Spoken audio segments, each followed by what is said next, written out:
Boys, some massive things are happening. We just got a couple of dev diaries for Victoria 3 update 1.9 about the new system for diplomacy as well as the new war changes. Remember in my last video I told you there's going to be some war changes. We don't know too much about them. Now we know a lot more about these war changes, and this is just a stepping stone. If this DLC does well, I suspect that the next DLC is 100% going to be a war focused DLC, because remember how I said last time 1.9 will have some changes to war but not enough, and then based on how 1.9 does compared to 1.8 and so on, we're gonna keep seeing development for Vic3. I'm actually still surprised by the diplomacy changes, so we're gonna go for that first. We're explaining this massive dev diary. Gonna put it very short and straightforward because I feel like the diplomacy changes will revitalize the game. War changes are great, but this stuff is insane. Like, honestly, what they're doing with the diplomacy, how they're changing what you can transfer and how it works now is just huge. I mean, really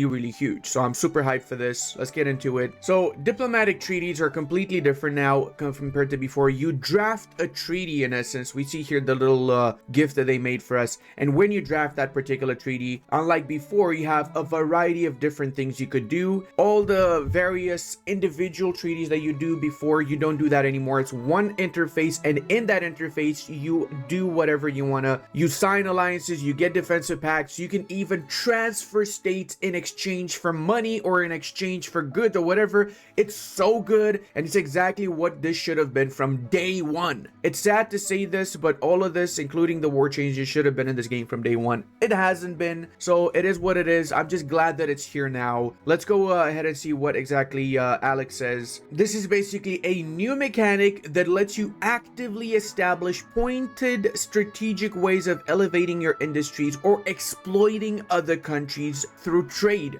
That's a thing now. That is huge, that you can exploit another. You'll see what I'm saying. It's just insane, man. Like, after they've done some thinking, particularly in the context of how often the community asks for more in-depth diplomacy. Bravo. That is true. That is exactly what we want, and that's great to see that they listen to the community, of course. So to hear this out, their idea was something along the line of, what if we maybe get Prussia to agree to an alliance so you can sweeten the deal by promising them to give them certain amounts of weapons every week. So in essence, you could get an alliance, and if they're not willing to get that alliance with you, you could say, oh, I'll give you weapons or I'll give you artillery this much every week just to make sure you secure that alliance for a certain amount of time. You know, you can decide how long you want to give them those weapons for as well. That is so good, man. That makes multiplayer, I'm calling it now, Victoria 3 is going to have the best multiplayer out of all Paradox games by far. And that's also why I'm organizing a multiplayer game whenever 1.9 is out with some creators. I'm going to organize one with the community as well, and I'm also going to have a community MP before 1.9 is out, just so you guys can see the difference before and after 1.9 is out. Of course, I'll let you guys know a little bit more about it. It's going to be end of May, the MP with the 1.8, or beginning of June. Let's see. So we see here the interface pretty well. Brazilian-Bolivian deliberation. So that's when you click the draft treaty button. This is what you see here. You have all the options: goods transfer, military access. So if you really want military access, before it was almost impossible sometimes to get military access. Now you don't need to violate their rights and get the infamy and everything else. You ask for the military access, in exchange you give them something they're willing to accept the treaty for. So you can give them some weapons, you can give them some money, maybe directly give them some money. You could give them a trade agreement or whatever, maybe a province if you've got that many extra provinces lying around, right? Of course, you got a trade agreement now. You can give transit rights. Also is huge. I mean, absolutely huge that you get transit rights now. So that means, in case you don't know what transit rights is, it's a new feature coming in 1.9 where if you're a landlocked country, you don't have access to the sea, you could get access through the sea through a neighboring country that has access to the sea by getting the transit rights. Similarly, you could get transit rights if you're blockaded, for example, and you need to get to another country through a country that's sitting between you. So you could say get access, transit access through Russia if you're blockaded as Prussia to trade with the Qing. So then you don't completely collapse your economy, right? It's so good. It's going to help out so much.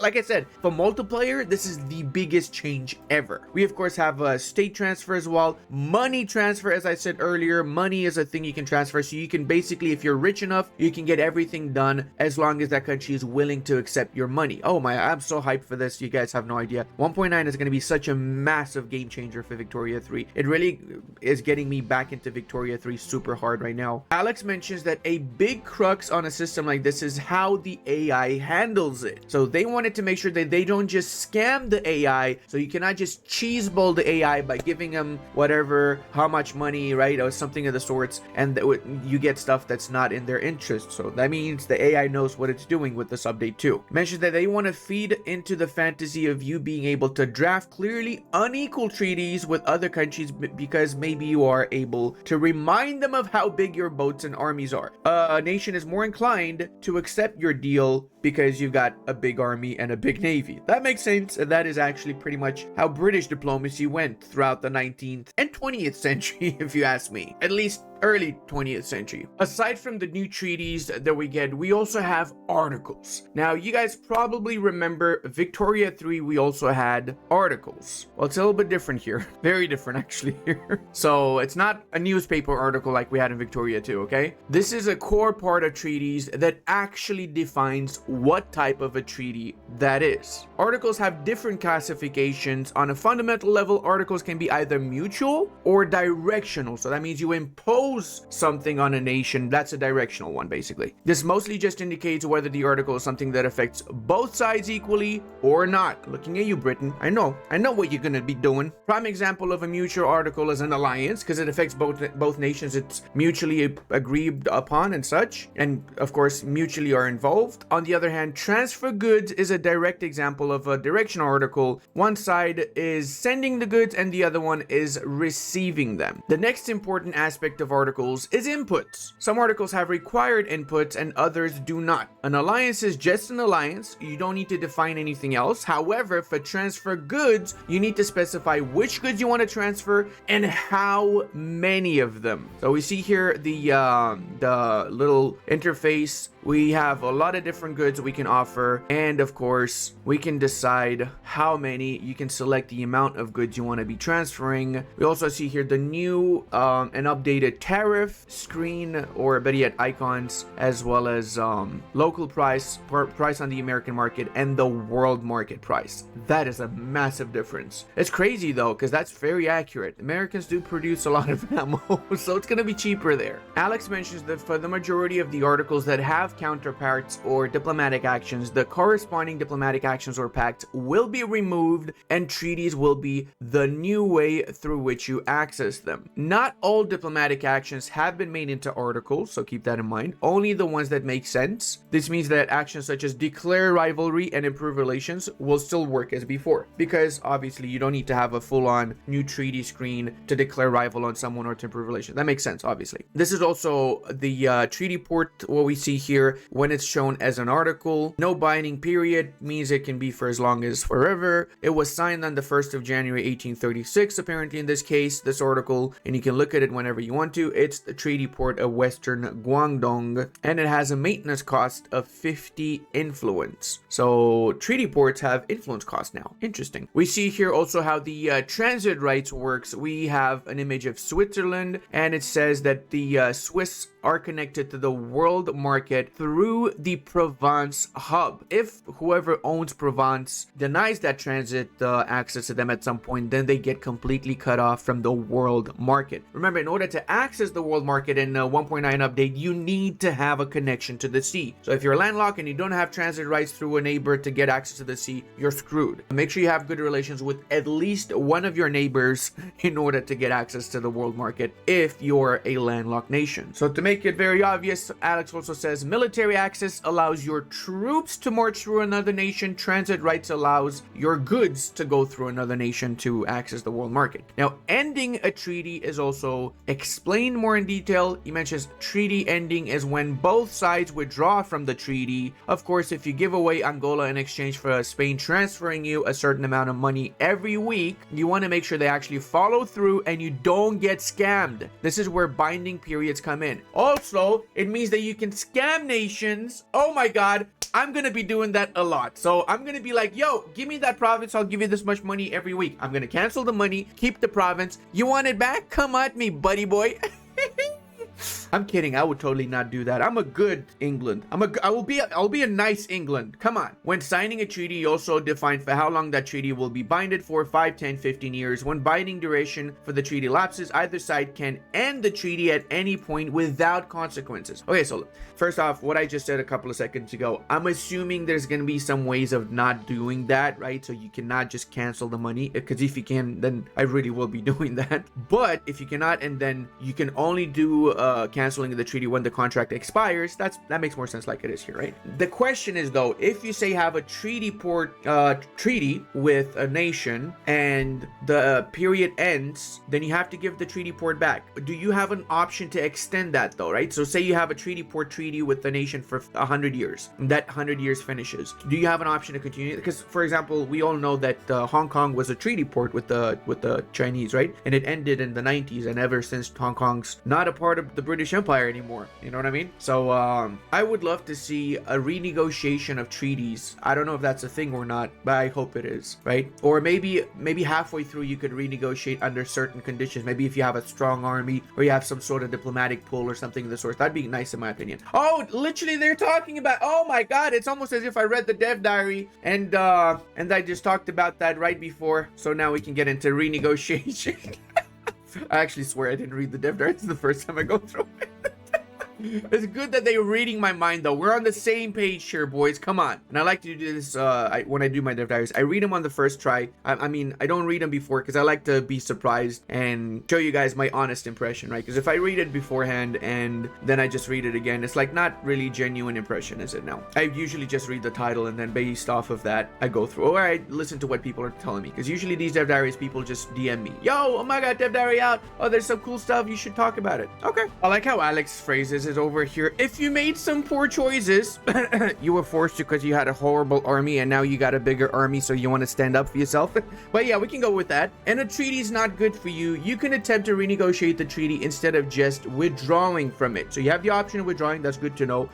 But you do have some penalties for that. To do so, you select what treaty you want to negotiate and simply click on the button. This will bring you to basically the same screen as when you're making a treaty, but instead of a blank slate, you will have the already defined article baseline. From there, you can add or remove articles as you wish. So we see here, for example, the default window line 2. So I'm not sure which one. I think New Granada is transferring £1,000 a month in exchange for military assistance, transit rights, and goods transfer from Venezuela. They're buying 100 sugar from Venezuela every month. Oh my god. Victoria 3 1.9 is going to be huge, man. Like the fact that you can flat out just buy specific goods from nations is going to be such a massive game changer. I'm saying insanely huge game changer. Every single guide I've ever done for this video is gonna have to be redone because it's gonna be just so freaking different. It's crazy. So you see here below, you have the option of redrawing or renegotiating that particular treaty, and we see the signature. That's so cool. You have the little signature from both sides. That's so nice, man. He does mention that some articles are not renegotiable. This applies to articles that have some kind of immediate effect upon signing, like transferring of states. So for example, you cannot just renegotiate a deal for transferring states because you already have possession of the state. You would have to get the new article, new treaty going to get the state back, basically. Non-fulfillment consequences is also a thing here. Say if you're playing as Belgium and you need paper, but you don't feel like actually making it yourself. You can set up a treaty where you give the Netherlands some sulfur in exchange. They give you some paper they produce. To agree to this, but then for some whatever reason, a foreign power annexes their only paper mill. They are not able to produce paper. They cannot deliver it to you as consequence. This would likely lead to shortage of paper in the Dutch market, which means they're not able to deliver that to you. In such a case, the Dutch would be considering in non-fulfilling, depending on what article is not being fulfilled. If it's a serious breach, like not answering the call to an alliance, that will break the whole treaty, and the party at fault will receive all the penalties tied to an early withdrawal if the treaty is still binding. For less serious breaches, such as the Dutch not giving paper because of a shortage and they're not able to producing, well then the Belgians will just stop delivering sulfur as a result. This would then hold until the paper deliveries resume. Okay, so the penalty would be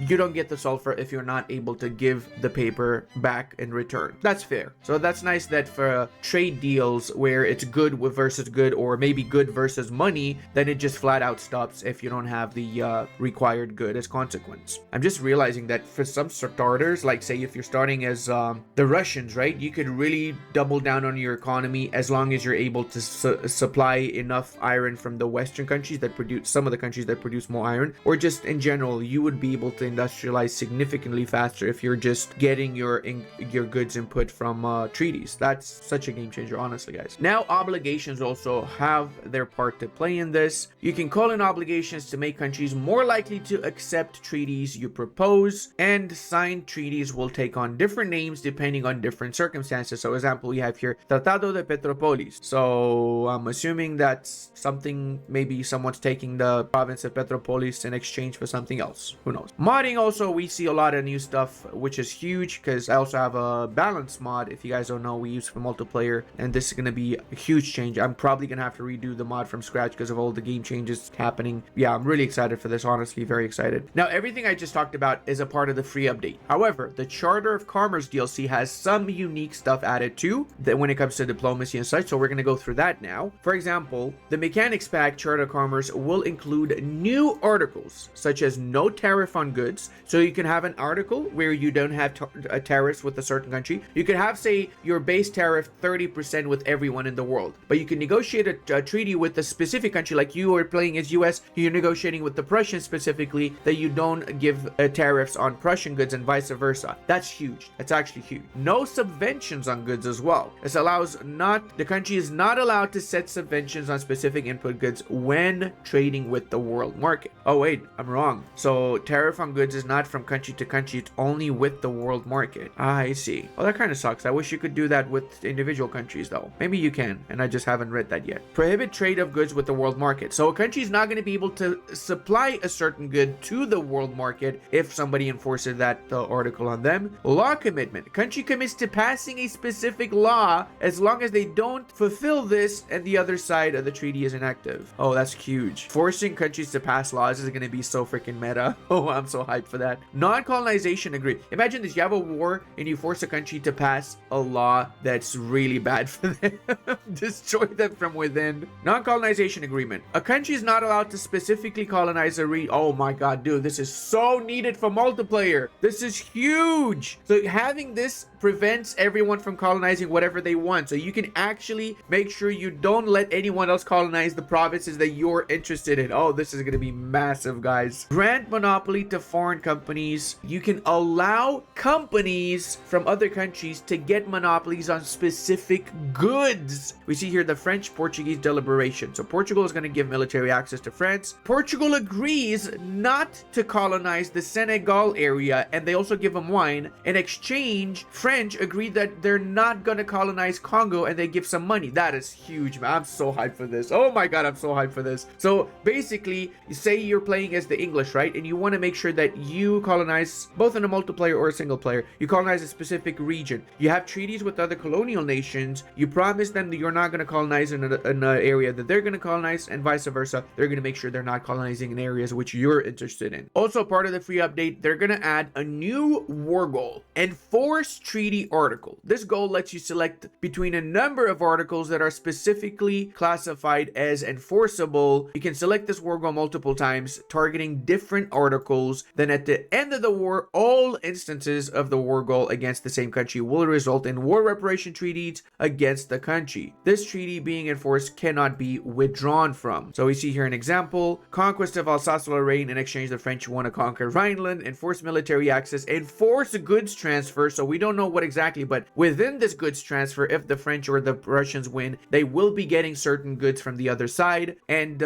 force money transfer. So that's freaking amazing. So basically, you force them to give you a certain amount of money and a certain amount of goods. This is what historically happened. So this is the most historically accurate depiction of actual war treaties, right? So for example, after the First World War, the French enforced a certain amount of coal and iron to be given to them by the German, and as such, the French made sure that the Germans were giving them that amount of raw material. So this is really, really huge, guys. This is amazing, honestly. I like how Alex says he's looking forward to all the backstabbing in MP when 1.9 releases. I swear to God, this is literally the multiplayer DLC. I'm not even kidding. This is going to be such a massive... It's going to make Victoria 3 a really fun MP game. It's already a really fun game, but it's going to be making it even more fun as it stands than it is already. And now we also have the military improvements. I did actually go through this before, because this has been out for a while now, and I'm going to give you the sum up. Most important things, of course. They do mention that the ambition from 1.9 is not to majorly expand on warfare, but rather to fix the most egregious persistent issues. So they want to fix up the too many front splits, which results in having too much micro, shuffling of units along a front, leading to them not being defended whilst the units were traveling, and formation teleporting home when they don't have a valid route to get there. Finally, dude, this has been out for 9 major patches since 1.0. The teleporting back to home has killed so many of my games that I just stopped playing them because it was just annoying. So I'm glad they're actually addressing this proper. I know this has not been addressed in the past because it's really hard to fix because of the issue why it's happening, and we're not going to go into that. But the problem is that I know it's taking a lot out of them to actually fix this one issue. The third one, it's this. They probably spent 5 months to fix this. I'm not even kidding. It's also one of the reasons why they're making this a smaller warfare pack. If they manage to fix these major problems, the next patch, which likely will be a more important warfare patch, will be able to expand on how warfare works and such, right? So he goes through frontline generation a little bit. I'm not going to go through that. It's very technical stuff. Makes sense if you know what it's like. You know, if you don't know, it's probably best you don't know because it doesn't make any difference anyway if you do know. They've made a change to the way that fronts are generated where they allow a bit of a jump for units to go to an adjacent front that is a bit of a distance away, since before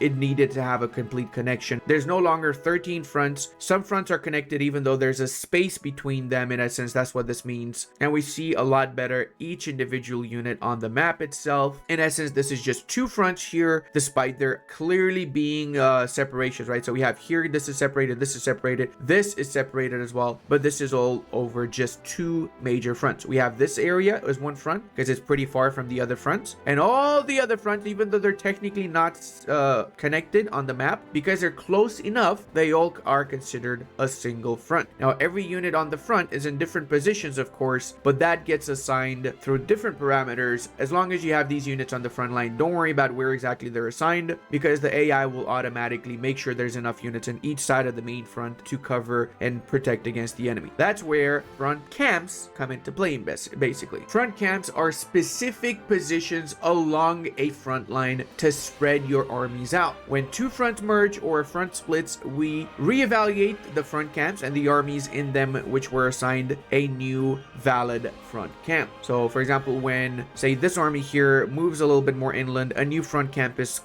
established, and that army gets transferred to that newer front camp as consequence. Teleporting armies. The issue of teleporting armies comes to be when there's no valid front available for a formation to go to. This can happen, for example, when a formation is isolated by neutral territory or the front they were moving towards being pushed into unavailable space. We've already had some fallback from missing spline connection, for example. Teleportation was basically a fallback solution for the worst cases scenario so that it doesn't end up with your army getting deleted. But now they're refining this particular issue into an actual feature which would make it possible for armies to not teleport back home. What we're doing is taking the lessons from other titles and implementing an army exile system. So yeah, the black flag from EU4, it's here. Exiled army, it's called now. In essence, instead of having your army teleported back home, what happens is if they don't have a valid connection to a front line, they just get black flagged or exiled, and that way you have to make sure you bring them to whatever close territory of yours you have or close HQ you have in order to regroup so you can send them back to the front line. They can march through enemy territory and neutral territory whenever they're exiled or black flagged. They're not able to attach themselves to a front. They need to regroup in friendly HQ. So even if it's occupied territory, it doesn't qualify. It has to be a friendly HQ before they get reassigned to the front line. It kind of sucks because it's basically the same like teleporting, except they have to do 2 trips. They have to go both back home and back to the front line. So it's actually worse than teleporting in my opinion, because at least with teleporting, you just went back home by default and you just go back to the front line. But if you get this issue where an army doesn't get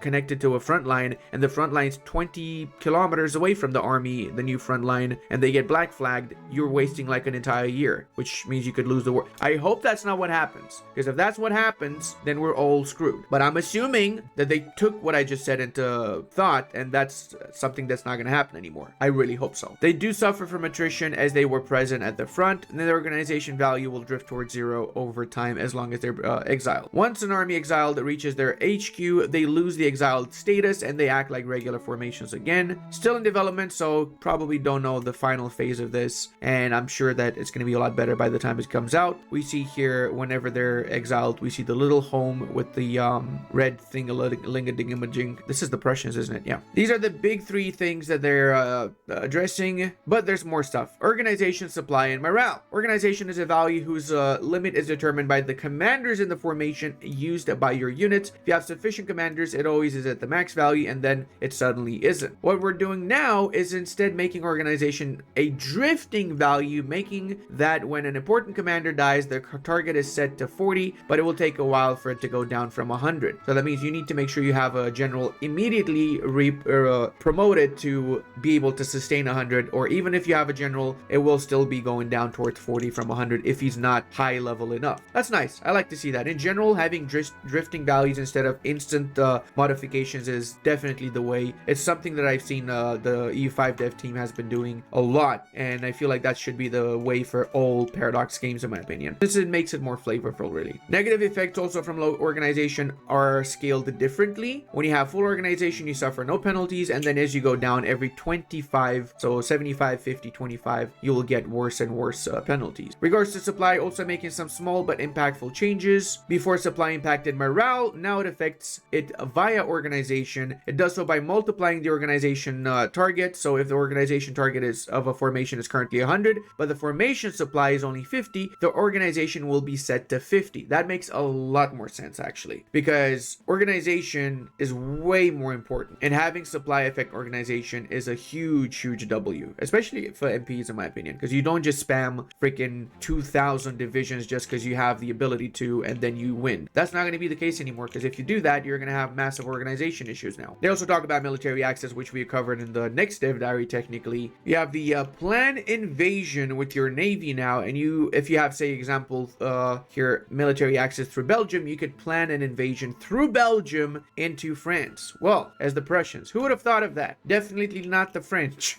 So this invasion via land will work almost like a naval invasion minus the boats. So it's basically you send your units through Belgium, and then this is the naval invasion through Belgium, which is technically a land invasion, but I'm assuming it's work in progress. They're going to change this eventually, put it under land. I don't know. If they manage to break through this with the invasion, then they're going to have a new front line through Belgium into France. However, France will not be able to push into Belgium, but they can only defend in this particular case. There's some UI improvements too, and they're pretty big. We see here the old mobilization system is back. Basically, each individual army is going to be able to see the icons like this, which is way better than it was before in my opinion. I don't know why they changed it in the first place, and the positioning in this is way better as well. We also see the offense defense values included here too for each individual army group, or better yet armies, and you see also the attack and defense of each army. So you see this unit has 30 attack, 20 defense. Light tanks have 45 attack, 45 defense. So you don't need to hover over them to see how much attack defense they have. They automatically tell you, which is way better. Again, stuff that should have been in the game from day one in my opinion, but I'm still glad that they're adding it now because it is needed. It's definitely needed, these small quality of life changes. We also see the total military expense of your armies here, and that is freaking huge. Holy schnitzel. What are they spending so much on? Small arms, barracks, naval base. Okay, fair enough. That makes sense. Barracks is most expensive, so they have a lot of units there. They're also making a change where they're stacking all allied enemy formation markers that are on the same front. This reduces the amount of clutter you see on the screen, but if you hover over it, you can actually see the numbers. So you see in this front here, the Westphalia Ile-de-France front, which is one front from literally all the way from Prussia, East Prussia, to Ile-de-France somehow. So I'm guessing the Prussians have a naval invasion in Ile-de-France. In any case, this is one front, right? Now, this is what it looks afterwards. A lot more fresh. You see only a couple of these major camps, and if you hover over, it tells you each individual camp where exactly they are, or enemy formation. Also, if you go to your mobilization options, you see, for example, if all your armies or only some of your armies have specific mobilization options enacted depending on the color. So they color coded this. Supplements is color coded with blue, and the rest is color coded with yellow, because yellow means that at least one army has selected that option, whilst blue is all armies, I'm guessing, or it says here at least 3 armies. I'm assuming that's all 3, right? So